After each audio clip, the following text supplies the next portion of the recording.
Mr. Speaker, you often wonder where that man has been over the last 18 months when he suggests there has not been a substantial step change with the way agriculture is now recognised in this country. What we had was a decade of absolute ignorance by the previous government of the importance of agriculture to this economy. The farmers were treated like dirt by Mr Anderton. He completely ignored them, and now that they have a government who actually cares for the farming industry, responds to their needs, it's time that Mr Anderton woke up to it. Let me deal with R&D. Every time Mr Anderton gets on his feet, he talks about the Fast Forward Fund. Now let's analyse the Fast Forward Fund. They borrowed $700 million and put it into a fund, borrowed $700 million, put it into a fund, and said industry would support it with a dollar-by-dollar support. Dollar by dollar. Not one industry player put a dollar into Fast Forward. They knew it was ridiculous from day one. And we had a campaign on it, Mr Anderton.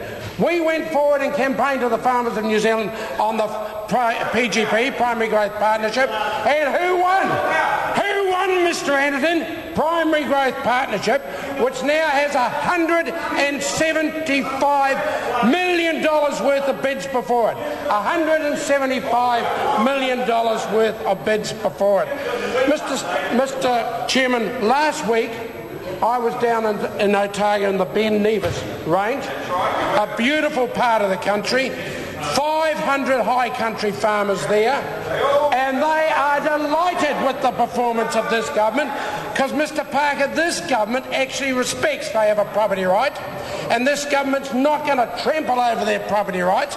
This government's going to give them a reason to farm the high country and a reason to farm it sustainably and carefully.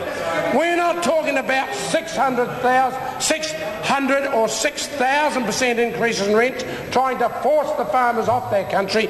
We actually respect the job those high country farmers do. The other thing we did immediately on becoming the government was modify the emissions trading scheme. The Labor government had passed an emissions trading scheme that would have completely gazumped the agricultural sector. Mr Hampton laughs, he thinks it's funny. That's how out of touch he was with the sector. Well, I don't think Mr Anderton would have ever operated a chainsaw. He certainly never owned a pair of gumboots, we know that. We know that. Mr Speaker, he suggests the government has cut Ag Research's budget. Wrong again, Mr Anderton.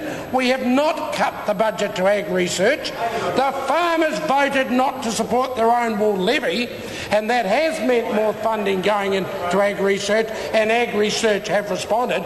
But it is absolutely incorrect for the former minister to stand here and suggest this government has cut expenditure to Ag Research, because we haven't. In actual fact, this government's put absolute emphasis on science. As we face the challenges around climate change, science will provide the solutions. But Mr Anderton spent 10 years talking about it, never delivered anything to it, and this government's not going to make that mistake. We're well and truly on board with our farmers, and all around the country, farmers are saying there has been a step change in the way this national-led government relates to this important constituency, because it's this constituency that is the backbone of the New Zealand economy, and Mr Anderton should have realised that when he spent so many years being their minister. He was a disgrace, and the farmers are pleased to be rid of him.